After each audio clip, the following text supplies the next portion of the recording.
Welcome to a special episode of the Hotline podcast. As you know, I'm Mike, by the way.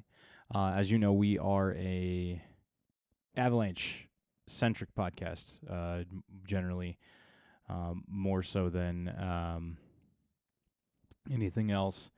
And we focus on the NHL as a whole, but this is a bit of a different episode, as I am by myself here today to talk about the life and career of Claude Lemieux. Claude Lemieux was an integral part of the 1996 Colorado Avalanche Stanley Cup team, a massive face of the NHL, and tragically took his own life yesterday, May 28th, in his home in Lake Park, Florida, at the age of 60. So this episode is going to be a bit about his history and then the importance of protecting your mental health with some resources added in and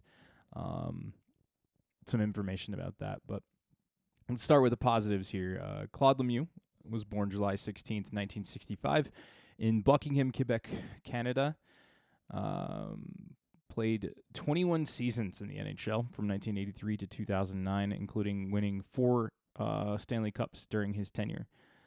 The interesting thing is he did win the Conn Smythe Trophy in 1995 with the New Jersey Devils before being traded for Wendell Clark and Steve Thomas to the Colorado Avalanche. He was an integral part of not only the 96 Stanley Cup team, but also the impact he had on birthing the insanely vicious and incredible rivalry between the Colorado Avalanche and Detroit Red Wings, spurring from a hit on Chris Draper. That hit is one of the most insane things I've ever seen in sports, but it spurred amazing battles between two teams that really just solidified who they were as a franchises across the board.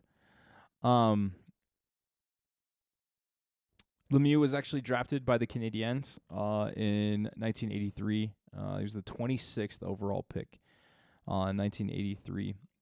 He then played there from 83 to 1990, where he was then headed over to the New Jersey Devils. He did win a Stanley Cup in 1986 with Patrick Roy in his rookie season, which is an insane story to tell. So imagine a team being led by 2 rookies. It's an unbelievable feat. In 1990, Lemieux was then traded to the Devils for Sylvain Turgeon, where he then won his second cup and also that Conn Smythe, scoring 13 goals in that postseason. He became the 10th player in NHL history to win back-to-back Stanley Cups with different teams after being traded to the Avalanche in 1996. And then in 99, he was traded back to New Jersey for famed Av and Wild Brian Ralston. He then won his 4th cup in 2000, and then in the offseason he signed with the Coyotes. In 2003, he was then traded to Dallas for Scott Pellerin and a conditional draft pick, and then ended his playing career in Dallas after the 03-04 season, where he then went overseas for a little while, and then retired as a member of the San Jose Sharks in 2009. In 2005, he became the president of the brand new Phoenix Roadrunners, and in 2007 was part of the Battle of the Blades reality show, pairs figure skating contest, which is pretty awesome. In 2008, he made a nice comeback and played 1 year with the Sharks and then retired after that. Post his playing career, he did run for sports hockey. He had 16 clients. That includes Timo Meyer, Moritz Seider, Ricard Raquel, and Hampus Lindholm. It's a fantastic group of players. His son Brandon played in the NHL. He was born actually here in Denver. Played for the Jets, Rangers, Kings, Flyers, and Canes throughout his playing career. I believe he still playing at the moment, but has just not been a sort of a key factor. He's currently a free agent in the NHL, but he's now playing in the Swiss club of HC Davos around there. So good to see Brendan still getting to play quite a bit of hockey. Throughout his NHL career, Claude played 1,215 games. He scored 379 goals, 407 assists, 786 points. He also accrued 1,777 penalty minutes. In his postseason career in 234 games, he had 80 goals and 78 assists and 4 Stanley Cups. He never got to play for Team Canada outside of the World Championships of Hockey, or the World Cup of Hockey. He did play in the Canada Cup and the World Juniors, but he never managed to make it to Team Canada. His career awards and achievements, he won the Guy Lafleur Award, which is awarded to the most valuable player in the QMJHL, which is the Quebec Major Junior Hockey League. As mentioned before, Conn Smythe Trophy winner, 4-time Stanley Cup winner. He was inducted into the QMJHL Hall of Fame in 2005, and his 9th all-time in Stanley Cup playoff goals. That's pretty impressive, to say the least. Just an insane career for a man who, truthfully, really kind of worked his way through a lot in his career. He was a star player to becoming a vital part of what created the identity of the Colorado Avalanche throughout his entire existence. One of the most beautiful things about a lot of the craziness that behind that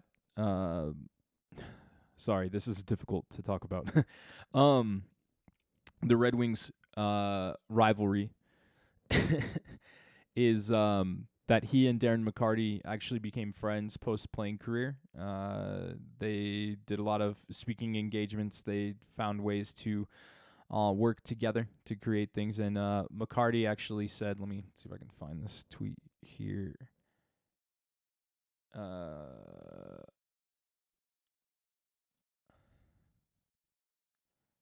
Apologies. We don't edit these, so.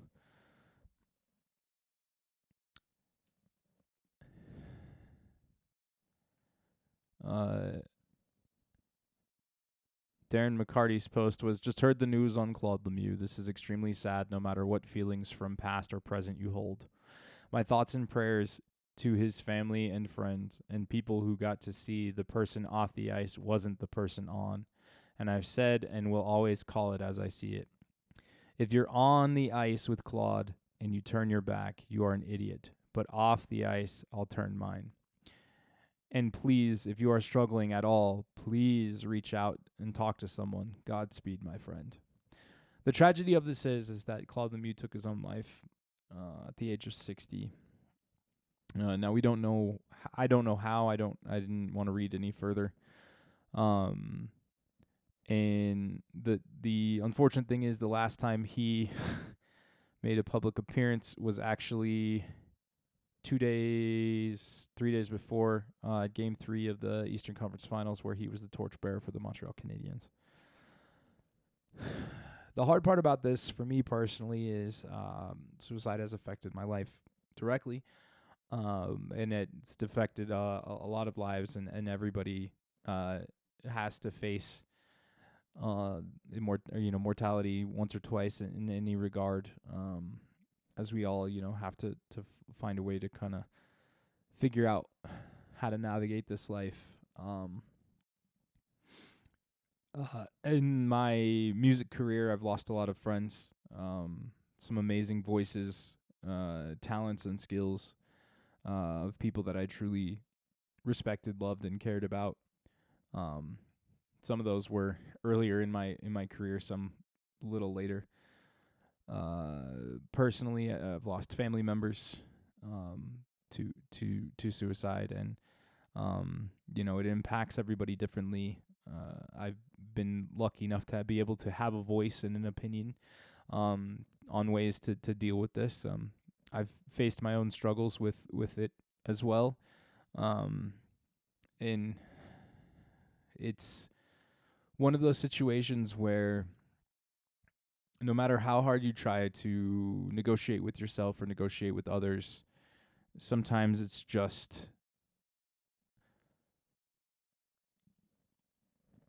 it seems like the only option, and it's not.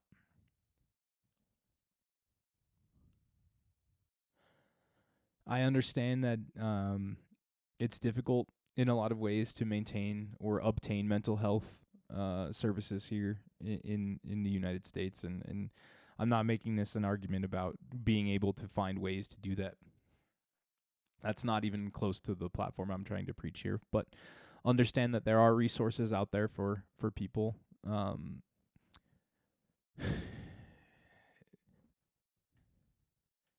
And there are ways to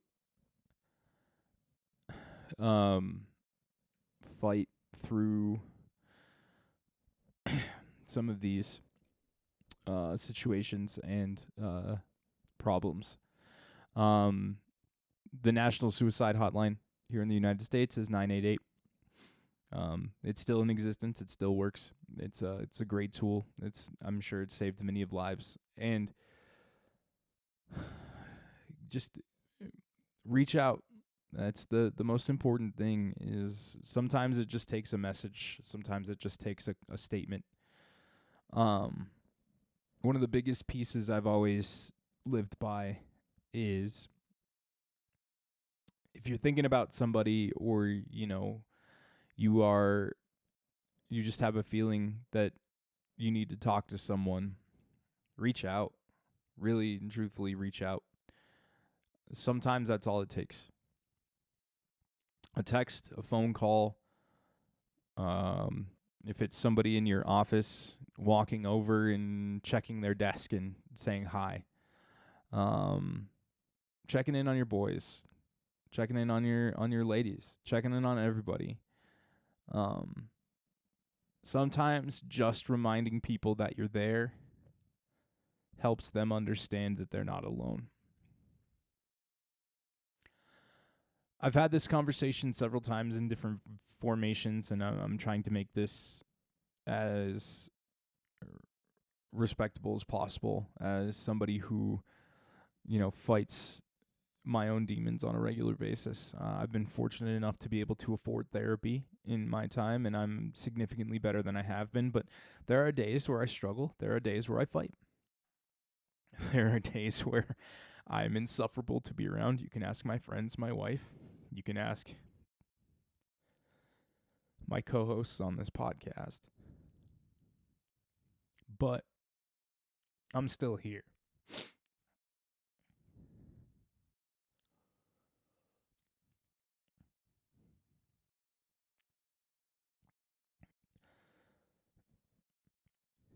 It sucks that it takes tragedies like this to kind of bring voice to these situations. That being the loss of a legend like Claude Lemieux, or even I think it's been a decade now since we lost, Chester Bennington of Lincoln Park. The rash of players in the NFL who have taken their own lives in the last few years. And the tragedy that comes with the frustration of knowing that maybe a phone call, maybe a visit, maybe some sort of contact could have made some sort of difference, but we don't know. We'll never know. And that's the frustrating part. I will always honor and respect the man that Claude Lemieux is. He is one of my fondest memories of the Colorado Avalanche in that first cup. I mean, granted, I was 10 when they won their first Stanley Cup. It was, a huge experience for us as fans of a new team, having them here. You bring in a name like a Claude Lemieux, you had Joe Sakic, Peter Forsberg, Sanda Sozolinch, Alexei Gusarov, Patrick Waugh, Stefan Fisset, and I mean, what's more iconic than Uwe Krupp? But Lemieux was the teeth of this franchise. Him, Chris Simon, just being absolute pests for a long time, and I have a feeling without a guy like Claude Lemieux, we don't get a Scott Parker, the sheriff. The game has changed drastically. Guys that are that physical aren't always, as touted upon. But the difference between a guy like a Claude Lemieux is, I mean, even in stretches in 95, 96 with the Avalanche, he scored 39 goals. He had 39 goals in 79 games. Damn near 40-goal scorer in his first season with the Avs. He had 26 and 27 in 97, 98, and 98, 99 comparatively. And then was traded mid-season back to New Jersey in 99, 2000. It's just an incredible experience to think about. To get to be able to watch this man play hockey is something I'm very honored to be able to, say it is true. Getting to watch him play his, a large portion of his career. I was a I was a Nordiques fan before, so I got to watch him beat up on Quebec before he came to Colorado. And that 94-95 Devils team was a fun team to watch. Very, very talented roster that year. So always interesting to kind of sit back and look at franchises who do a lot of incredible things. I mean, he's part of 2 of the 3 Devils championships. If you think about it, that's kind of an insane thought process behind it. Very, very stacked team. I'm trying to see if I can find the roster for that team. Yeah, you had Brodeur in net, Sergei Brelin, Ken Danico, Billy Guerin, Bobby Holik, Scott Niedermeyer, Scott Stevens, Brian Ralston. You had some faces that John McClain. Some talented teams. The team that they played was a Detroit team led by a group like Steve Yzerman, Mike Vernon, Keith Primo, Chris Osgood, Darren McCarty, Nicholas Lidstrom in the early parts of his career.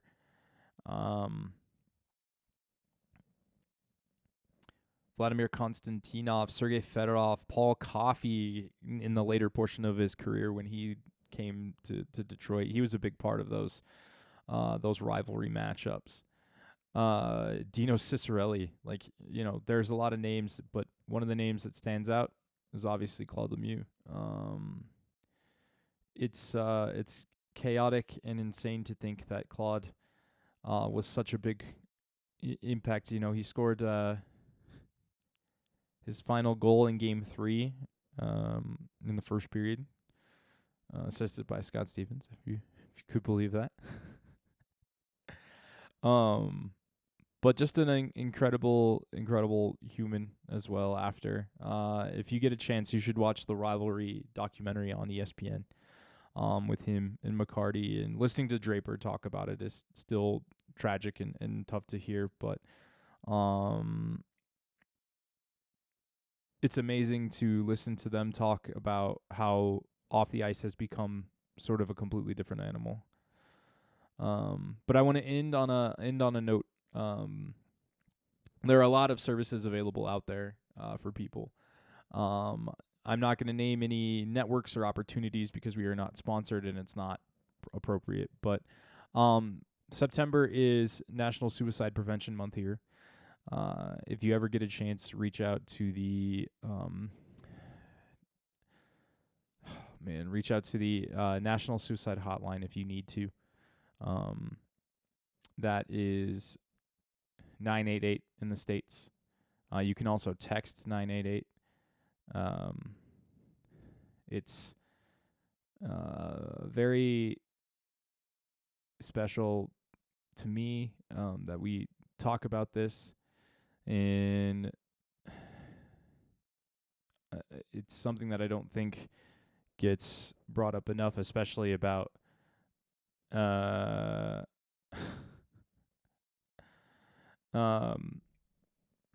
there's not enough brought up about how we protect ourselves and how we can help each other. There's a lot of references that we can look at as well. The American Association of Suicidality, the National Association of Suicide Prevention.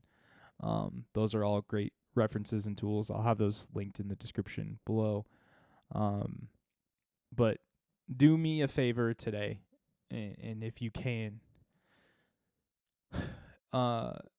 like this episode, share this episode, send it to everybody you know who is struggling, who needs help, who you think would benefit from listening to this. I understand that I've been talking about a professional hockey player, but this is deeper than that to me. I just want everybody to know, find a friend, lean on their friend, reach out if you think something's wrong, talk. Silence helps in moments, but not forever. I know this from experience. I know this from personal relations. Say something. Staying silent can be good for temporary relief, but understand that sometimes reaching out is more important than trying to do it by yourself. No human should ever be alone. Stand with your brothers. Stand with your sisters. Stand with your nons. Do me a favor and just reach out. Please comment your stories in our comment section.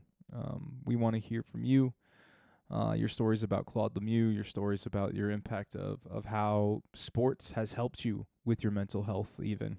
I've built a community around the sports that I love, and it can be toxic from time to time, but some of my favorite people on this planet are because of sports and because of our combined love for whatever. Find a community. Do what you can. There's space for everyone here, including you. Thanks for listening. And this ending is even more powerful here than in any other episode. And I thank you, Sean, for this one, man. This has been the Pastor Line Podcast. Rest in peace, Claude Lemieux. At the end of the day, okay, I love you.